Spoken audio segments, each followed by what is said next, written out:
오늘은 창세기 강의 29번째 시간인데요. 제목이 하나님은 바로 당신의 하나님이 되고 싶으신 거예요 입니다.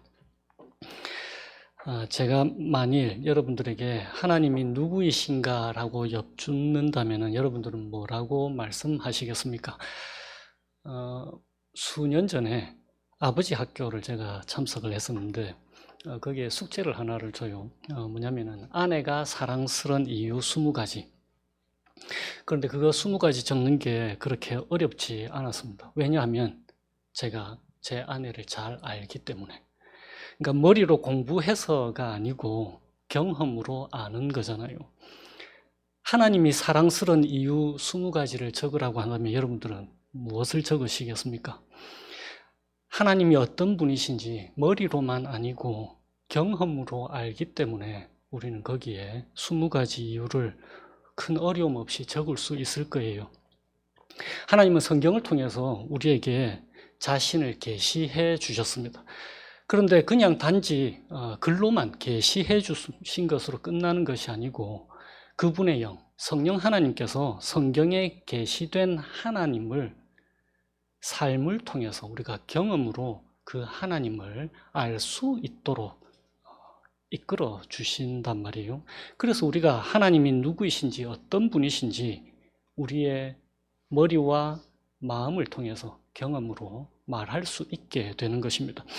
혹시 하나님을 나와 직접적인 상관이 없으신 제3자로 생각하신다면 오늘 말씀을 통해서 하나님을 나의 하나님이라고 고백하게 되시기를 기원합니다. 또 하나님을 나의 하나님이라고 고백하고 계시는 분들은 그 하나님 한 분만으로 만족한다라는 고백이 삶의 현장 곳곳에서 샘물처럼 터져 나오게 되시기를 축원드립니다.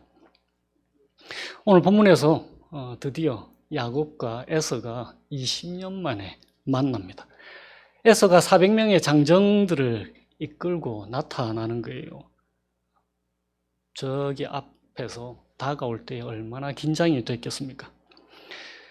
그런데 걱정과 달리 에서가 적대감은커녕 오히려 야곱과 그 가족들을 환대해 주는 거예요. 기적적으로 야곱을 향한 에서의 태도가 변화가 된 것입니다. 그래서 서로 막 부둥켜 안고 우는 거예요. 에서도 이렇게 야곱아 너 잘 있었나? 너도 많이 늙었네. 흰머리 봐라. 나이가 97이란 말이에요 지금. 그리고 야곱은 엄마랑 우리가 창세기 앞에 보면 엄마랑 장막 안에서 그러니까 천막 안에서 지내던 사람. 에서는 밖에서 사냥하던 사람 아니에요. 그러니까 맨날 부엌에서 일해서 피부가 하얗더니 고생 많았는 모양이네. 라반 삼촌이 뭐 선크림도 안 주더냐 하면서 그렇게 얘기를 했을 거예요. 야곱도 형도 저 때문에 고생 많으셨죠. 죄송합니다. 이런 훈훈한 화해의 장면이 있었을 거란 말이에요. 그래서 그간 마음고생했던 야곱과 그 가족들에게 이 일이 얼마나 큰 위로가 되었겠습니까?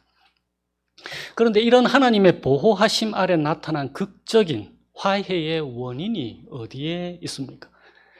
야곱이 이전과는 180도 변해서 누가 봐도 훌륭한 인격으로 변화되어서 그런 것인가요? 아니란 말이에요.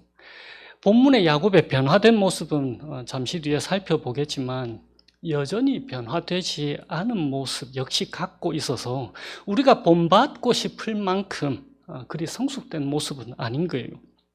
왜 그런가 하면은 형 에서가 세일로 가자라고 세일이라는 명칭은 거기에는 쓰지 않았지만 뒤에 읽어보면 세일로 가자라는 말을 했다라는 거예요. 형 에서가 세일로 같이 가자는 말에 다시 한번 야곱은 에서를 자기 이름처럼 속인단 말이에요. 먼저 가세요.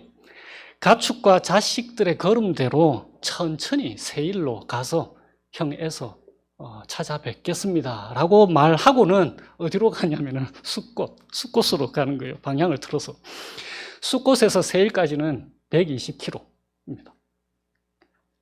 그러니까 함부로 왔다 갔다 할 거리는 아닌 거죠.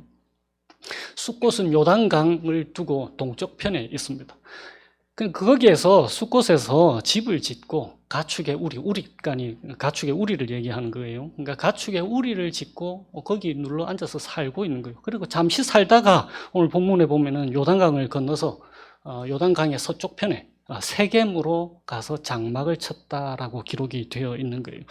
왜 에서에게 가지 않고 에서랑 멀리 떨어져 있으려고 했을까요? 에서를 완전히 못 믿었을 수도 있겠죠. 그리고 하나님께서 31장에 뭐라고 말씀하셨냐면 야곱에게 네 고향, 네 조상의 땅으로, 그러니까 가나안 땅으로 돌아가라 하셨으니까. 그래서 요단강을 건너서 서쪽 편 세겜, 가나안 땅 세겜으로 가게 된 것입니다. 하나님의 보호하심을 직접 맛보았음에도 야곱은 다시 한번 자기 이름, 사기꾼이라고 하는 자기 이름 야곱처럼 다시 그 형 에서를 속이는 거예요. 그렇게 하지 않아도 괜찮은데 그냥 하나님께서 가나안 땅으로 가라 하셨다 하고 가면 될 텐데 그렇게 하지 않고 형을 속이는 거예요. 누구를 닮았습니까? 40년간 광야 생활에서 하나님이 고생을 시키시기는 했어도 한 번도 이스라엘 백성들을 잊으신 적이 없이 늘 지켜 보호해 주셨는데도 자주 반복적으로 하나님을 원망하던 그 죄성을 가진 이스라엘 백성들을 꼭 닮았잖아요. 또 누구를 닮았습니까? 마치 우리의 모습을 보는 것 같잖아요. 야곱처럼 우리 역시 잘 변하지 않는 죄성을 지닌 사람들입니다. 그런데 그럼에도 불구하고 야곱이 어떠하든지 상관없이 하나님은 약속하신 대로 야곱을 지켜주고 계시는 거예요. 지난 20년간의 야곱의 삶을 살펴보면은 하나님께서 야곱을 지켜주셨다라는 것을 부인할 수가 없잖아요. 자기가 찾지도 않은 하나님께서 20년 전에 야곱에게 먼저 나타나셔서 약속을 해주셨잖아요. 축복의 약속을. 그리고 라반 집에서의 경험, 그 20년 동안의 경험, 그리고 또 가나안 땅으로 돌아가는 길에 자신을 죽이러 오는 에서로 인해서 야곱이 하나님께 매달렸고 또 그 응답으로 하나님께서 야곱과 에서 사이에 화평이 있게 만들어 주셨습니다. 이런 삶의 경험들을 통해서 야곱이 알게 된 것은 다른 누구가 아니라 하나님께서, 바로 하나님께서 약속하신 대로 야곱과 그 가족을 지켜주셨다라는 것입니다. 약속을 지키는 신실하신 분이 바로 하나님이시다라는 것을 알게 된 거예요. 우리가 창세기 28장을 한번 다시 기억을 한번 해 보십시다. 28장 15절에 하나님이 뭐라고 약속하셨냐면은 내가 너와 함께 있어 네가 어디로 가든지 너를 지키며 너를 이끌어 이 땅으로 돌아오게 할지라. 그러니까 가나안 땅으로 돌아오게 할지라. 그렇게 하나님이 야곱에게 약속하셨습니다. 그리고 그 같은 장 21절에 야곱이 뭐라고 하냐면은 내가 평안히 아버지 집으로 돌아가게 하시오면 여호와께서 나의 하나님이 되실 것이요 라고 야곱이 말하는 거예요. 그래서 이 말씀의 성취가 오늘 본문 33장 18절에 나오는 거예요. 야곱이 밧단 아람에서부터 평안히 가나안 땅 세겜 성읍에 이르러 그 성읍 앞에 장막을 치고 하나님이 약속하신 대로 밧단 아람에서부터 가나안 땅으로 돌아오게 하셨잖아요. 그래서 야곱이 오늘 본문 20절에 말하는 거예요. 28장에 자기가 했던 것처럼 거기에 제단을 쌓고 그 제단 이름을 뭐라고 부르냐면은 엘로헤 이스라엘. 이게 무슨 말이냐 하면은 하나님, 이스라엘의 하나님 이런 뜻인 거예요. 그러니까 하나님은 이스라엘의 하나님이시다. 28장에 야곱이 평안하게 돌아오게 하시면은 하나님이 나의 하나님이 되실 것이요 라고 했던 그 말이 이렇게 성취가 되는 거예요. 엘로헤 이스라엘이라고 하는 이 말은 NET 버전이 번역한 것처럼 이스라엘의 하나님이 하나님이시다 이런 뜻인 거예요. 그러니까 사람들이 찾는 하나님이 누구시냐? 바로 이스라엘의 하나님이시다 라고 하는 고백인 것입니다. 그런데 여기에서 이스라엘이 누구입니까? 야곱의 변화된 새 이름이 이스라엘이잖아요. 그러니까 지금 야곱은 뭐라고 하는 거냐면 나의 하나님이 참 하나님이시다 이렇게 고백하는 거예요.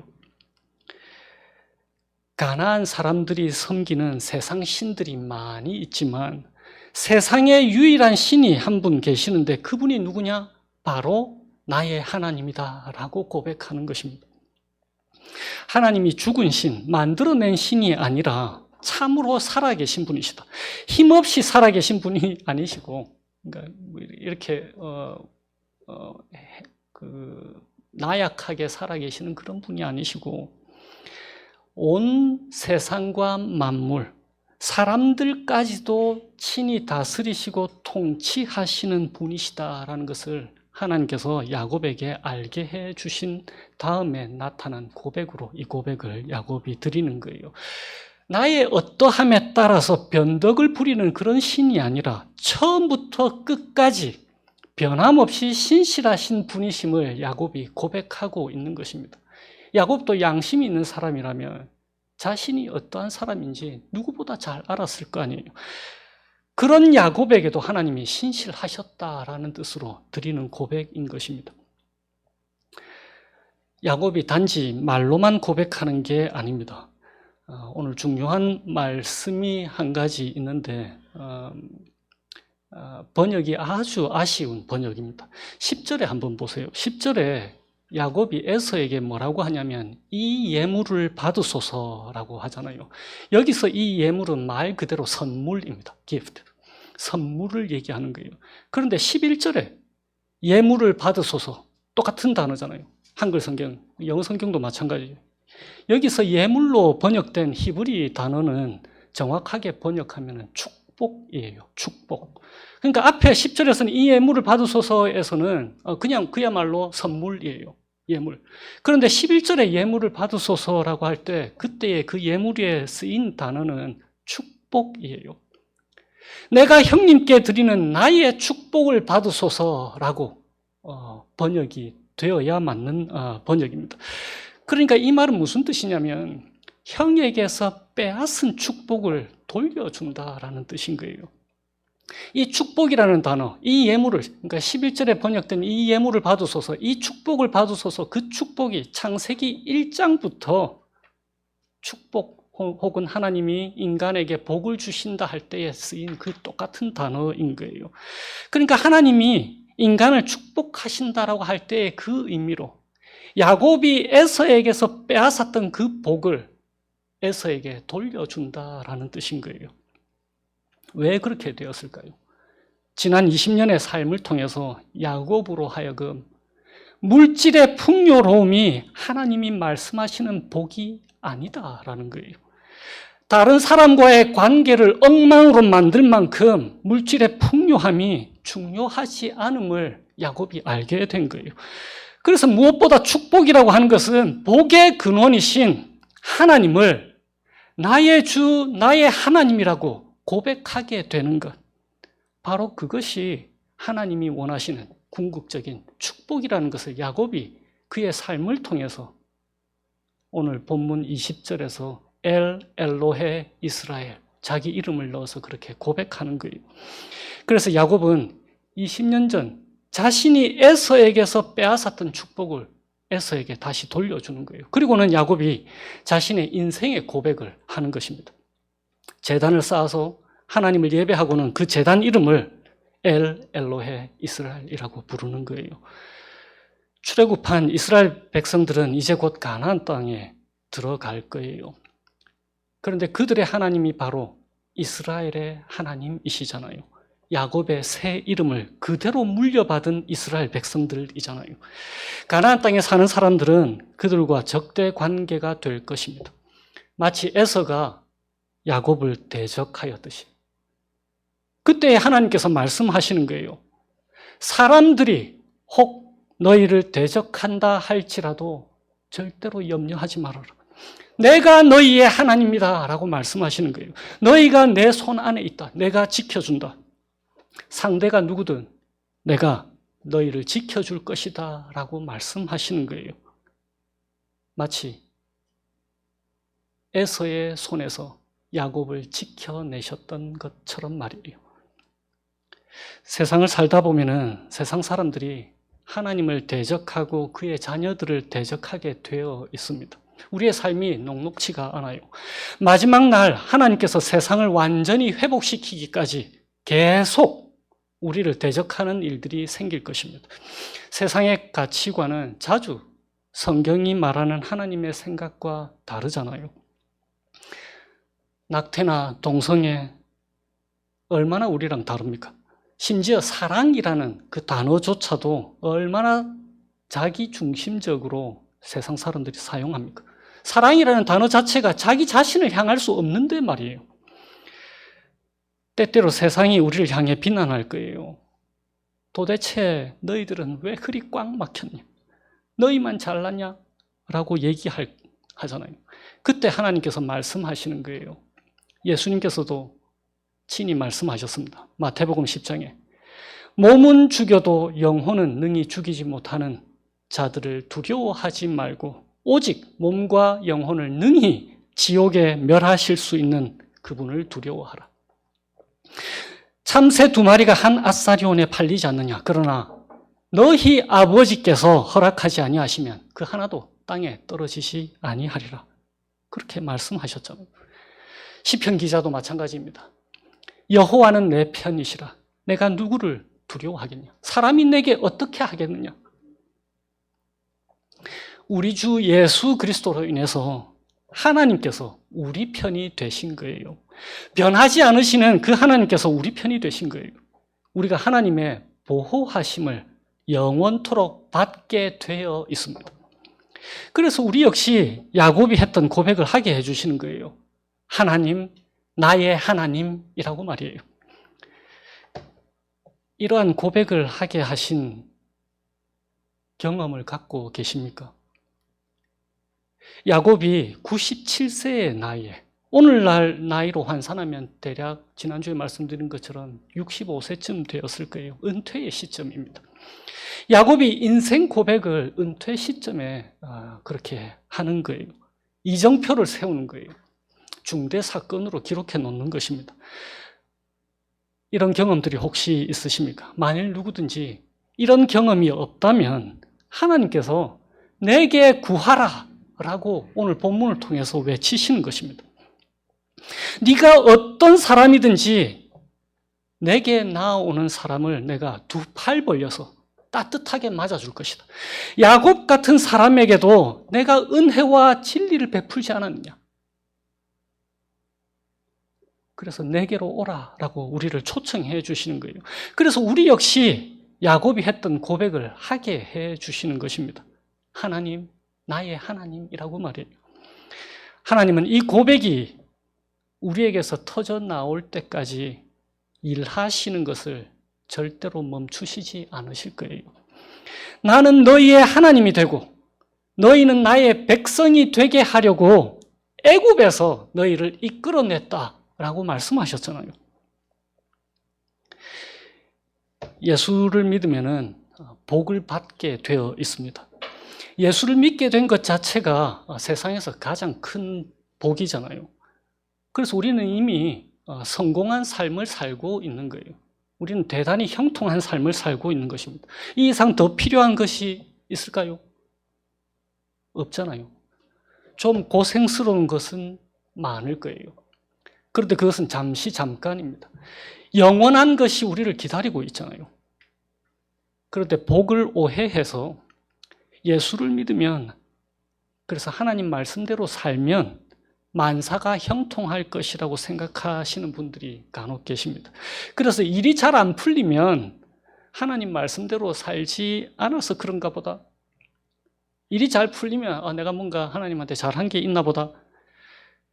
실제는 그것과 참 많이 다릅니다.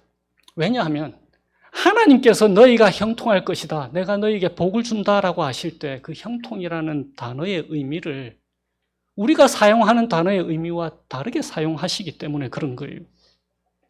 하나님의 본성에 맞게, 하나님의 뜻에 맞게, 그분의 의도와 계획, 목적에 맞게 우리의 삶이 진행되는 것을 하나님이 뭐라고 하시냐면 형통한 삶이다, 복된 삶이다 라고 말씀하시는 거예요.